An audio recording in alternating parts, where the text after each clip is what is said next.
Len čo som sa vrátil zo Šanghaja sem späť na čínsku dedinku, už mi zase žena uteká preč. Prečo? Čo to pre nás znamená? Aké máme plány do budúcnosti? To sú otázky, na ktoré si dneska odpovieme. A zďaleka to nie sú všetky otázky, pretože dneska mám pre vás pripravené ďalšie video zo života na čínskej dedine a zároveň máme pred sebou posledný spoločný týždeň s Liou, aspoň na nejakú dobu, takže si ho plánujeme aj poriadne užiť. Tada! 今天我们去城市里哦，ideme do mesta, ide sa nechať ostrihať. Dneska som prišiel po 3 týždňoch do Shaši a tak máme date day s Liuškou. Ideme do mesta na niečo dobré, na jedlo a vezmeme aj tohto psíka.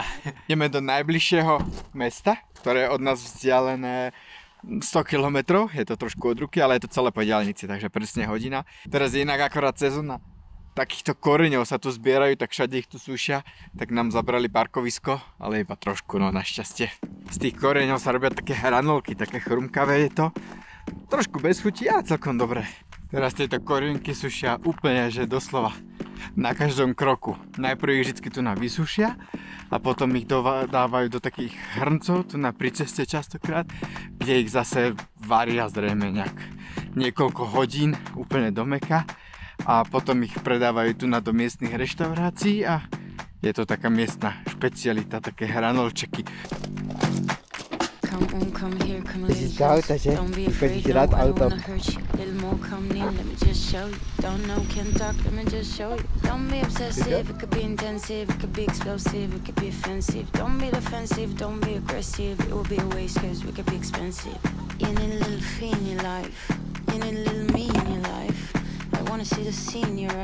Ide sa na rande, date day.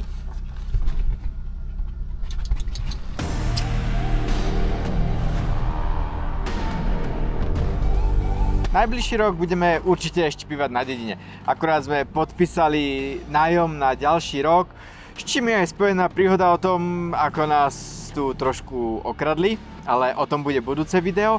To znamená, že ešte určite rok tu budeme na dedinke, ale ten rok sa budeme rozhodne častejšie vracať do Šanghaja. Ja som akorát bol v Šanghaji, Lia ide budúci týždeň v útorok na nejakú dobu do Šanghaja, pretože sa nám aj zobudzajú rôzne pracovné projekty, stále sa zdá byť dôležitejšie, že sa budeme musieť do toho Šanghaja vracať. Plus aj Lee trošku začína chýbať Šanghaj a tu na dedine sú veci, ktoré sa aj popravde nepáčia. Jedna z vecí, na ktorú sa tu ťažšie zvyká, špeciálne pre Liu, je podnebie.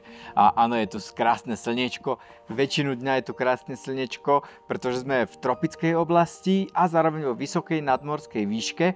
To znamená, že cez deň je tu skoro celoročne okolo 20 stupňov, ale to UV žiarenie je naozaj veľmi silné. Je to proste také vysokohorské slniečko a Lia je veľmi citlivá na UV žiarenie, tak je to popravde nerobí úplne najlepšie a to je jedna z vecí, na ktorú sa aj ťažko zvyká a zároveň je tu aj strašne sucho, špeciálne v zimách. Toto je také turistické autíčko, ktoré tu vozí turistov. Zima je popravde špeciálne náročná v tom, že ten suchý vzduch je tu ešte suchší než vo väčšinu roka. Naozaj zima býva extrémne suchá, až tak, že všetko napríklad kope statickou elektrikou. Dokonca aj jedlo, keď si dávam do úst, tak ma niekedy kope statickou elektrikou a naozaj človeka svrbí pokožka, má tie krvavé chrasty a sucho je tu aj pre domácich, aj tí sa na to sťažujú, že je tu fakt silné.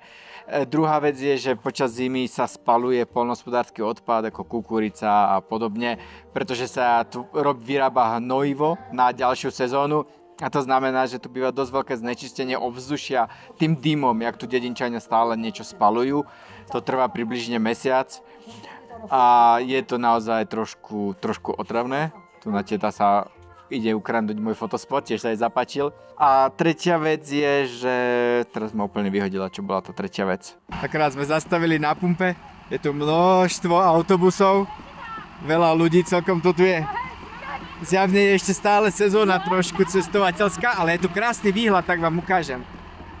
Prišli sme sem hlavne natankovať, tu za mnou je veľký jak a za jakom je jazero pri meste Lijiang, ukážem vám. Ak bude vidieť, a je vidieť. Takže kratučká zastávka a potom to máme ešte 20 minút už len do mesta, v podstate už sme na konci diaľnice. A dneska sme si s Liuškou, keďže sme teraz boli 3 týždne od seba, lebo som bol v Šanghaji, tak ako taký spoločný program sme si dneska pripravili kúpele, masáž a potom hotpot, čo je miestna špecialita. Mnohí asi viete, čo je to hotpot, horúci kotlik, to je také čínske jedlo. Ale zatiaľ si odpovedzme na ďalšiu otázku, kým my dojdeme do mesta. Že myši sa sťahujú do domov, jak prichádza zima. Takže aj k nám behajú myši do domu a aj keď nám nebehnú do domu, tak nám proste behajú po streche a po balkóne a čo my už sme si na to zvykli, ale náš pes si na to nevie zvyknúť. To znamená, že každý deň o 4:00 v noci máme budíček, kedy on sa zobudí, už je oddychnutý a začne naháňať myši a štekať po myšiach. Akorát sme prišli do Totikovho kaderníctva, takže ide na okrašľovanie. Tento obchod za mnou, to je miesto, kde sa starajú o psíkov. Umývajú ich, strihajú ich, ošetrujú ich, aj tam predávajú rôzne pochuťky. To tam má samozrejme Totik najradšej. To strihanie a umývanie nemá moc rád. Zdravíčko. Trošku sme zaspali a neskoro sme vyrazili, takže náš obed je len takýto rýchly, aby sme mali niečo v žalúdku. A potom až večera bude fajnová. Toto je len taká rýchlovka. Na dedine hamburgery nemáme, takže nám to aj padne celkom dobre. Teraz ideme my na naše procedúry. Som zvedavý na to, prvýkrát sem ideme na masáž. No a ak mám povedať ešte jednu vec, ktorá nám tu na dedine není úplne ideálna, tak je to relatívne malá pestrosť stravy, špeciálne v porovnaní so Šanghajom, preto len sme zvyknutí na Šanghaj a tam je ten výber absolútne nekonečný a preto sa vždy tešíme späť do Šanghaju na to, že môžeme ochutnať nové jedlá. Chcel by som povedať, že aj je to v Šanghaji lacnejšie, ale skôr by som povedal, že na to, čo ten človek dostane, je to lacnejšie. Keď sa ísť na niečo špeciálne, napríklad neviem, na sushi alebo na japonskú stravu, tak tu, keďže sme ďaleko od mora, je to paradoxne drahšie než v Šanghaji, ktoré je rovno pri mori a je tam milión sushi reštaurácií a je tam obrovská konkurencia medzi nimi, takže musia s tými cenami bojovať. To isté aj na Slovensku. Na Slovensku je sushi extrémne predražené, lebo skoro nikde není a keď nejaké je, tak si môže účtovať vysoké sumy, ale v Šanghaji by slovenské sushi absolútne nemalo šancu prežiť. Hoci ten výber stravy je tu relatívne obmedzený, tá strava je tu taká jednotvárna, myslím si, že stále je tu ten výber obrovský, špeciálne na slovenské pomery. Toto je napríklad taký food market, ktorý tu máme. A reštaurácií je tu tiež strašne veľa, pretože tu je turistický ruch, aj kaviarny a tak. Teraz akurát ideme... to bolo štiplavé, aké čili tam bolo z toho kotlíka.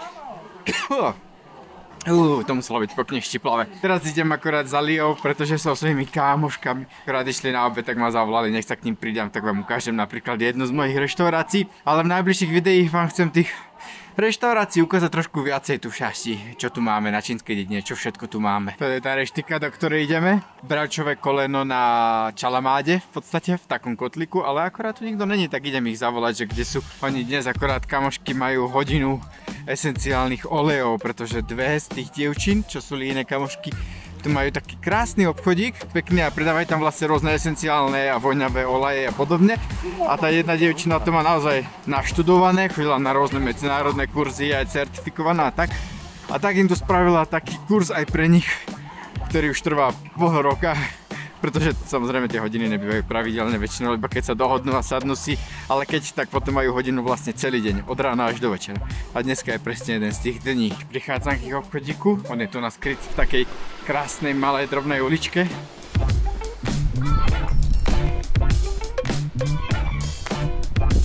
我已经到了，然后没看到你们，所以我去小卖店里找你们。你们在2楼啊。Tak reštika má aj druhé poschodie, kde oni sedeli, ja to som netušil, som si myslel, že tam nejsou. Tak, zase späť. Čo sa nám tu teda páči? Predsa len doteraz som hovoril o veciach, ktoré sa nám tu úplne nepáčia, špeciálne na ktoré si Lia ťažko zvyká. No samozrejme páči sa nám tu viacej veci. V prvom rade je tu nádherné. Bývať v tak krásnom prostredí, ako je táto dedinka, to človeka naozaj dokáže naplniť optimizmom, proste tie západy slnka, východy slnka, ale aj tieto dni s krásnou modrou oblohou, hviezdnaté oblohy, krásna architektúra, krásna príroda a les. rovno za domom, to je... Dedinčania si tu akorát stavajú novú cestu do lesa, alebo teda na okraj dediny, k domom na okraj dediny, ktoré sú rovno pri lese, takže čiastočne ide až do lesa. Do lesa, kam chodíme pravidelne s Totom na prechádzky, vezmem vás so sebou, pretože vám chcem ukázať aj miesto, respektíve domček, ktorému táto cesta ide, kde je pes, ktorý ma tu prednedávnom akurát pokúsal a poslal do nemocnice. Toto za mnou je náš domček, toto je prázdny dom, tu nikto nebýva. Tuto už je koniec dediny. Táto dedina, v ktorej bývame, je naozaj malinká, je to len pár domov. Akorát prechádzame okolo toho dedinského psa, takže tu si vždycky vezmem toto na ruky, pretože presne kvôli tomu som bol pokúsaný, lebo predtým som ho nemal na rukách. A väčšinou ho toto ignoruje, tohto psa, čo tu šteká. Je, akorát máme kamošku v ceste. Čo ty tu? Čo ty tu? Ten psík tu stráži práve tieto kravičky. No a zrovna toto proste mal nejaký zvláštny deň a tak sa za ním rozbehol a ja som ho išiel rýchlo zastaviť. Prišiel som moc blízko, psovi som sa otočil chrbtom a už som ho mal na lidku. A je to taký starý pes, nevidiaci pes, myslel som si, že z toho akože nič vážne nebude. No a potom som si vrhnul nohavicu a zistil som, že mám celé lidko od krvi. Prekusol mi aj nohavice. A takže som musel navštíviť miestnu nemocnicu, ktorá ma, musím povedať, úplne šokovala. Toto je vchod dnu. Ukážem vám, jak to tam vyzerá. Je to naozaj pekné.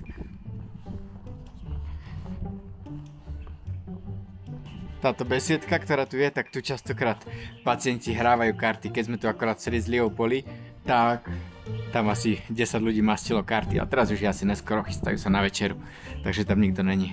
Toto je prvá časť toho zdravotného strediska, je to fakt veľké. Toto sú hlavne kancelárie a vyzerá, že tu sú aj vlastne izby, kde ležia pacienti, neviem, jak sa to volá po slovensky teraz, popravde mi to vypadlo to slovo.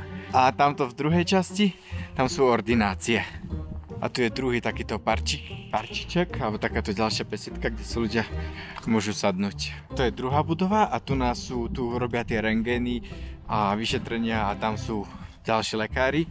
Tu je tretia budova, toto je budova čínskej medicíny a plus tam sú aj vlastne nejaké ordinácie, tam ma očkovali.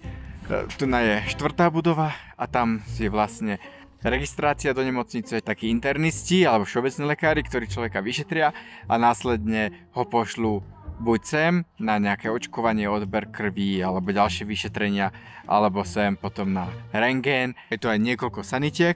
Z času na čas ich tu aj vidím chodiť medzi dedinami, ale nie moc často, ale už aj u nás v dedine raz boli. Musím povedať, že byť pokúsaný psom takto na dedine není vôbec príjemné, ale človeku sa to môže veľmi ľahko stať pri cestovaní všade na svete. Keby to len končilo pri pokúsaní psom, proste na cestách sa človeku môže stať hocičo a je preto dobre poznať, ako funguje zdravotníctvo v krajine, ktoré cestujete, ale problém býva, keď sa v niektorej z tých krajín máte problém dohovoriť, pretože bez toho je to ťažké sa nechať vyšetriť. Ale existujú na to dobrí pomocníci a jeden z nich aj sponzoruje dnešné video a to je prekladač Vasco. Vasco je cestovný prekladač poháňaný umelou inteligenciou s bezplatným, neobmedzeným internetovým pripojením v takmer 200 krajinách sveta. Všetky prekladače Vasco prednedávnom akorát obdržali veľkú aktualizáciu a zvýšil sa počet podporovaných jazykov na 112 pri fotoprekladači a 82 pri hlasovom prekladači, ktorý môžete ovládať ako fyzickými tlačítkami, tak aj priamo obrazovkou, čo vám viac vyhovuje, a nová aktualizácia priniesla aj vylepšenie pre ľudí, ktorí horšie vidia. Dokážete si zväčšiť kontrast, zväčšiť písmo alebo používať ho ako aj elektronickú lupu. Prekladače dneska máme aj v mobile. Ale výhodou prekladaču Vasco je, že má v sebe zabudovaný neobmedzený bezplatný internet, ktorý funguje, ako som hovoril, v takmer 200 krajinách sveta, vrátane Číny, kde je čínska cenzúra a tým pádom bežne dostupné prekladové služby ako Google alebo DeepL a podobne tu nefungujú. Momentálne akorát prebieha Black Friday akcia, zľava až 15% na tento prekladač, platí do 2. decembra a pokiaľ k tomu ešte použijete aj kupón Pavel 5, tak tomu získate ešte ďalšiu 5% zľavu a 20% zľava na tento cestovateľský prekladač. To už sa naozaj oplatí.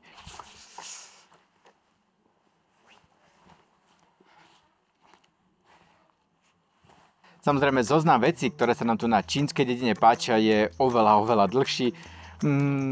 Aj to napríklad, jak to prospie mojej práci, že tu mám takéto krásne scenérie, kde vám môžem točiť tieto videá a je tu neustále veľa nového materiálu, ktorý sa dá nakrúcať, aj keď musím povedať, že v poslednej dobe som to nerobil dostatočne a plánujem to zmeniť, štartujúc týmto mesiacom.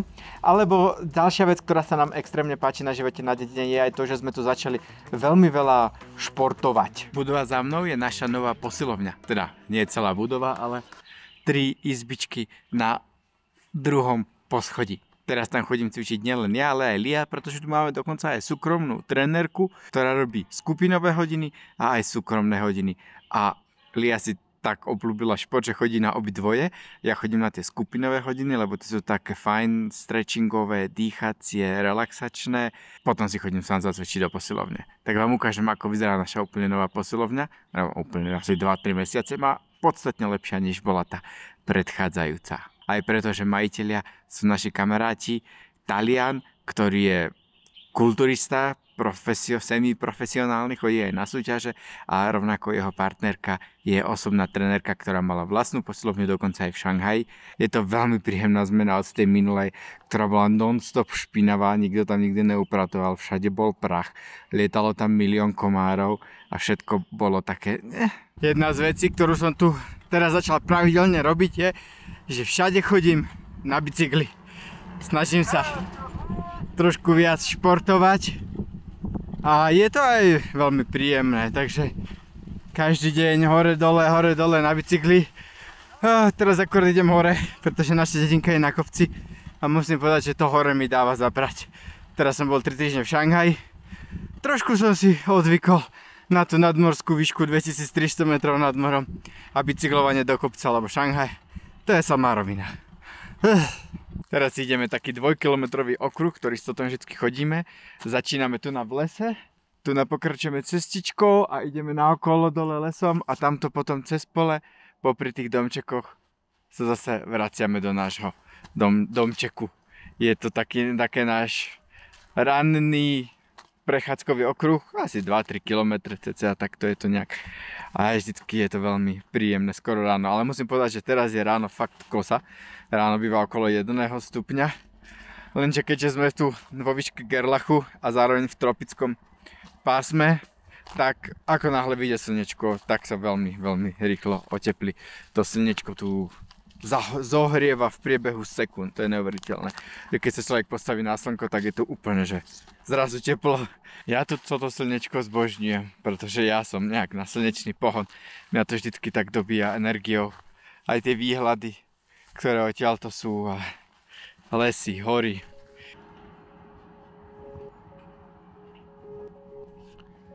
Masáž máme za sebou, bola super, to som pochopiteľne nenatáčal a teraz večera a po večeri ideme pozrieť nášho skrášleného psíka. Poďme sa najesť.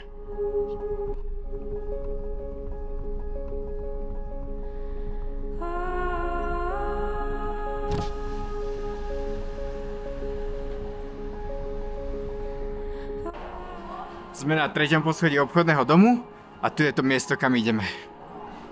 Ja, 82号就82号。对82号。对。Ja už ma čaká dnu, lebo ja som bol zaparkovať auto. 82号的客人，82。好，这边。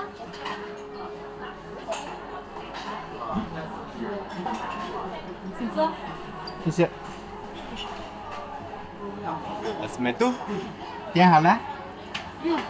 Doniesli jedlo a teraz ďalším krokom je, že si musím spraviť omáčku, do ktorej sa tu bude namáčať. Tu si namiešam tu predo mnou.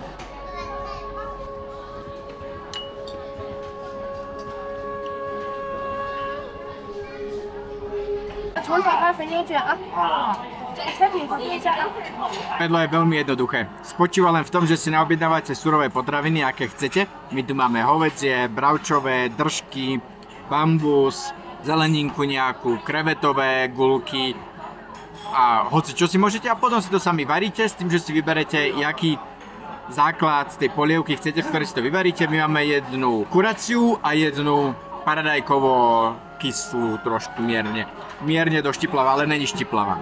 A keď si to človek uvarí v tom, tak potom si to namočí do omáčky, ktorú si sám namieša.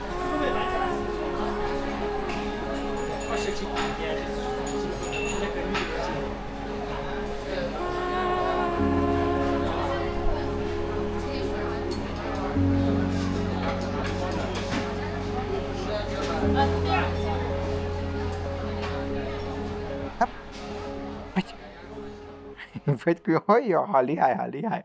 Tento domček je jedna z našich obľúbených vecí na živote na čínskej dedine a bude o ňom aj samostatné video, ktoré vyjde ešte do konca roka, pretože týmto videom, ktoré ste práve dopozerali, odštartovávam taký, nazvime to, kreatívny december na YouTube.